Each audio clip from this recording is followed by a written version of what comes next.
விதிகளுக்கு உட்பட்டுள்ளன. இந்த புதிய சொல் படைப்பு முறையானது எவ்வாறு அமைகின்றது என்பதை பற்றி ஒரு சின்ன டயக்ராம் இது. அதாவது புதிய சொற்கள் என்பது இரண்டு வகைகளில் அமைகின்றது. ஒன்று மொழிபெயர்ப்பு அல்லது மற்றொன்று சொல்லுருவாக்கம். இந்த மொழிபெயர்ப்பு என்ற அடிப்படையில் பார்க்கும் பொழுது தமிழ் படுத்துதல், தரப்படுத்துதல் இந்த இரண்டு நிலைகள் அமைகின்றது. சொல்லுருவாக்கம் என்ற அடிப்படையில் பார்க்கும் பொழுது பொதுத்துறை, சிறப்பு துறை என்ற இரண்டின் அடிப்படையில் இந்த பொதுத்துறை பார்க்கும் பொழுது ஒட்டுமொத்தமான மக்களுடைய புரிதிறன், எல்லா மக்களுக்கும் உள்ள ஒரு புரிதிறன் அடிப்படையில் அமைகிறது. சிறப்பு துறை என்று பார்க்கும் பொழுது அறிவியல், தொழிலியல் இந்த இரண்டின் அடிப்படையிலும், அறிவியல் என்ற அடிப்படையில் பார்க்கும் பொழுது அது பாடமாக்கம், தகவல் தொழில்நுட்பம் இந்த இரண்டின் அடிப்படையிலும், அது பாடமாக்கம் என்று பார்க்கும் பொழுது மாணவர்களுக்கு, துறை அறிஞர்களுக்கு அது மாதிரி பள்ளியிலோ கல்வியிலோ கல்லூரிகளிலோ பாடம் கற்பிக்கும் பொழுது அந்த அடிப்படையில் மாணவர்களுக்கும் துறை அறிஞர்களுக்குமாக பாடமாக்கம். அதே நிலையில் தகவல் தொழில்நுட்பம் பார்க்கும் பொழுது படிக்காத பாமரர்களுக்கு, படித்தவர்களுக்கு எவ்வாறு என்ற நிலைகள், பாமரர்களுக்கு பார்க்கும் பொழுது வானொலி வாயிலாக, தொலைக்காட்சி வாயிலாக இந்த மாதிரி, அதே போல படித்தவர்களுக்கு பார்க்கும் பொழுது இணையம், இன்டர்நெட், இமெயில் சொல்றோம். இந்த மாதிரி இந்த புதிய சொல்லுருவாக்கமானது இந்த நிலைகளில் அமைகின்றது. இந்த சொல்லுருவாக்கத்திற்கான உத்திகள் என்ற அடிப்படையில் பார்க்கும் பொழுது ஒரு புதிய சொல் படைப்பு என்ற படைப்பு 4 வகையான சொல்லாக்க உத்திகளை குறிக்கிறது. ஒன்று, தமிழ் சொல்லாக்க விகுதிகளை ஏற்கனவே வழக்கில் இருக்கும் அடி சொற்களுடன் இணைத்தும் தொகை சொற்களை உருவாக்கியும் புதிய சொற்களை ஆக்கிக் கொள்ளுதல் சொல்லி இது முதலாவது வரையறையாக சொல்றாங்க. அதாவது புதிய சொல்லாக்க விதிகளை பார்க்கும் பொழுது சொல்லாக்க விதிகளாக தமிழ் மொழியினுடைய அடி சொற்கள் இணைந்து புது சொல் படைத்தல் உத்தி முறையாக உள்ளது. இந்த விகுதிகள் பார்க்கும் பொழுது அம், ஈ, கை, மை, பு, சி, அல் இது போன்ற விகுதிகள் இது ஒவ்வொன்றுமே தமிழ் மொழியில கணினி தமிழில் கலை சொற்களாக எவ்வாறு பயன்படுகிறது பார்க்கும் பொழுது அம் என்ற விகுதி இன்டர்நெட் சொல்லும்போது இணை அம் என்ற விகுதி அங்கே பயன்படுது. அதே போல ஈ என்ற விகுதி பாத்தீங்கன்னா சுட்டி, இறுதியில ஈ என்ற விகுதி. அதே போல மம் என்பது டிஜிட்டல் என்பதை கலை சொல்லாக்கத்தில் என்மம் என்று பயன்படுத்துகிறோம். அப்ப அங்கே மம் என்ற சொல். இந்த மாதிரி ஒவ்வொரு சொல்லாக்க விகுதிகள் அடிப்படையில் தமிழ் மொழியினுடைய அடி சொற்களானது எவ்வாறு கலை சொற்கள் அடிப்படையில் பயன்படுகிறது என்பதை இங்கே முதலாவது வரையறைக்கு சான்றாக பார்க்கலாம். இரண்டாவது, ஏற்கனவே வழக்கில் இருக்கும் சாதாரண சொல்லை கலை சொல்லாக்க பொருத்திக் கொள்ளுதல். ஏற்கனவே வழக்கில் இருக்கக்கூடிய சொற்கள் என்று பார்த்தோம்னா தட்டு, வட்டு இது போன்ற சொற்கள் எல்லாமே வழக்கில் இருக்கக்கூடிய சொற்கள். இப்ப டிஸ்க் என்பதற்கு இணையாக வட்டு என்ற சொல் பொது வழக்கில் கையாளப்பட்டு வருகிறது. அதே போல இப்ப டிஸ்க் த்ரோவிங் சொல்றோம், வட்டு எறிதல் சொல்லி. இப்ப பிளாப்பி டிஸ்க் என்பதை குறிக்க நெகிழ்வட்டு என்ற சொல் பயன்படுகிறது. ஆனால் டிஸ்க் என்பது அதே சொல் காம்பாக்ட் டிஸ்க் என்றது குறிக்கையில் குறுந்தகடு என்றும், அதே போல ஹார்ட் டிஸ்க் என்பதை குறிக்கும் பொழுது வன்தகடு என்றும் குறிக்கப்படுகிறது. எனவே டிஸ்க் என்பதற்கு இணையாக தகடு என்னும் வேறொரு சொல் வழக்கு சொல்லாகவும் கையாளப்படுகிறது. மூன்றாவதாக, வழக்கிலிருந்து போன சொற்களுக்கு புது பொருள் கொடுத்து கலை சொற்களை ஆக்கிக் கொள்ளுதல் சொல்லி ஏற்கனவே பயன்பாட்டில் இருக்கக்கூடிய சொற்கள் இன்றைய காலத்தினுடைய வளர்ச்சியின் போது அது வழக்கிலிருந்து போகலாம். அந்த மாதிரி வழக்கிலிருந்து போன சொற்களுக்கு ஒரு புது பொருள் கொடுத்து அந்த சொற்களை மீண்டும் கையாளக்கூடிய ஒரு பண்பை பெறும் பொருட்டு கண்ட்ரோல் யூனிட் என்பது கட்டுப்பாட்டு அலகு என சொல்லுக்கு சொல் மொழிபெயர்க்கலாம். இதனை கட்டுப்பாட்டு பகுதி என்று மொழிபெயர்ப்பதை காட்டிலும் கட்டுப்பாடு அகம், இலக்கியத்துல பாத்தீங்கன்னா அகம் என்று ஒரு சொல்றோம், அகப்பொருள் புறப்பொருள் அடிப்படையில அகம் என்பது மனதினுடைய உள்ளத்தையும், புறம் என்பது வெளிப்புறத்தையும் காட்டக்கூடிய அந்த மாதிரி கட்டுப்பாட்டகம் என கையாள்வதை சிறப்பாக அமையும். இதனை அடியொற்றி சிபியு என்ற சென்ட்ரல் ப்ராசஸ் யூனிட் என்பதை மைய செயலகம், அதே போல மெமரி யூனிட் என்பதை நினைவகம் ஆகிய சொல் வழக்குகளும் உருவாக்கப்படுகின்றன. சங்க இலக்கியங்களில் கையாளக்கூடிய இந்த அகம் என்னும் சொல் உள்ளத்தையும் புறம் என்பது வெளிப்புறத்தையும் குறிப்பதாக அமைகின்றன. இங்கும் அகம் என்னும் சங்ககால வழக்கு இடத்தை சுட்டும் பொருட்டு கையாளப்படுகிறது. நான்காவது,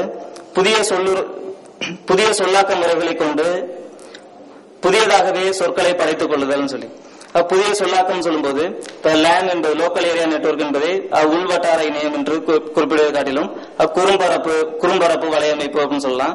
அதே போல வேன் என்பது நெடும்பரப்பு வலையமைப்பு. இந்த மாதிரி பயன்படுத்தக்கூடிய சொற்களை இந்த மாதிரி சிறப்பான முறையாக இது அமையும் என்று சிறப்பான முறையாக அமையும்.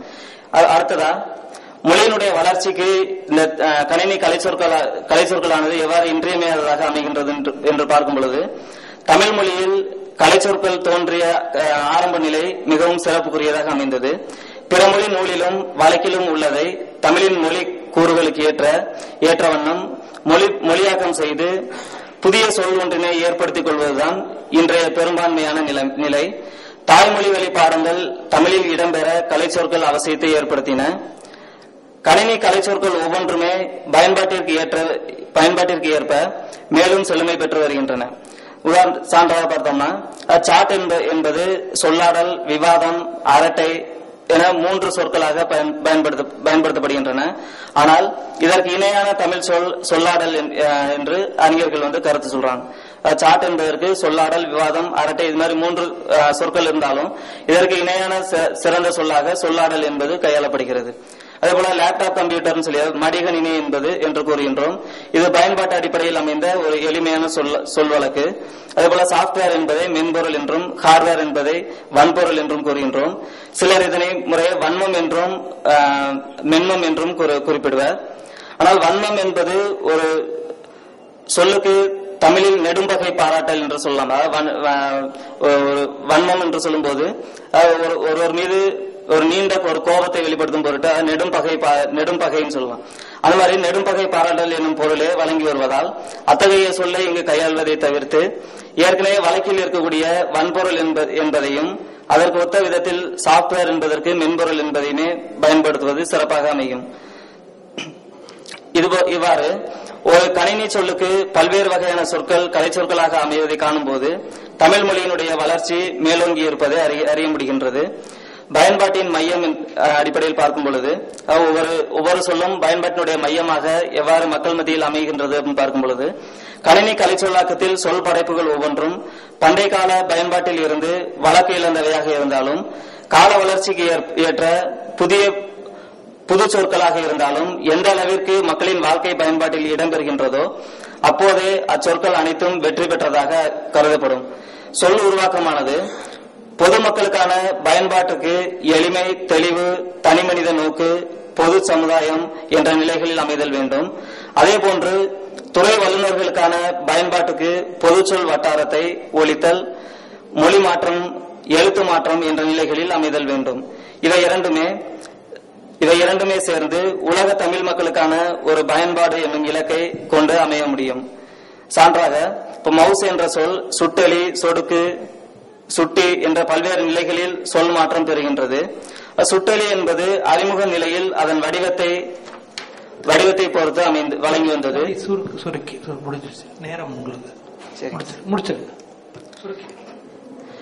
இதுபோன்று சொல்லுருவாக்கத்தில் சிக்கன முறை என்ற அடிப்படையிலும் ஒவ்வொரு தொடக்க காலத்தில் கணினி கலைச்சொற்கள் ஒரு நீண்ட ஒரு சொல் உருவாக்குறாங்கன்னா அந்த சொல் நீண்டதாக இருந்தது. இப்ப கணிப்பொறி, கணினி என்று அந்த சொல்லானது சுருக்கம் பெறுகின்றது. அதே போல இலக்கண சொற்கள் அடிப்படையில் எவ்வாறு அப்ளிகேஷன், ஃபங்க்ஷன் இது போன்றது என்பது பயன்பாடு, செயல் இந்த மாதிரி சொற்களானது இலக்கண அடிப்படையில் எவ்வாறு அமைகின்றது என்பதையும், இறுதியாக கணினி கலைச்சொல்லாக்கத்தில் தமிழ் வழக்குக்கேற்ப இலக்கண விகுதிகள் பின்பற்றிய பெரும்பாலான புது சொற்கள் படைக்கப்படுகின்றன. பண்டைய கால வழக்கிழந்த சொற்களுக்கு புதிய வடிவம் கொடுக்கப்பட்டு மக்களின் பயன்பாட்டில் இடம்பெற கலைச்சொல்லாக்கம் வழிவகுக்கின்றது. எனவே தமிழ் சூழலுக்கு ஏற்ப தமிழர்களின் பயன்பாட்டில் இடம்பெறும் வகையில் கணினி கலைச்சொல்லாக்கத்தில் புதிய சொற்கள் படைக்கப்பட்டால்தான் கணினி துறையில் தமிழ் இன்னும் ஒரு சிறந்த வெற்றியை பெற முடியும் என்பது உறுதி. நன்றி.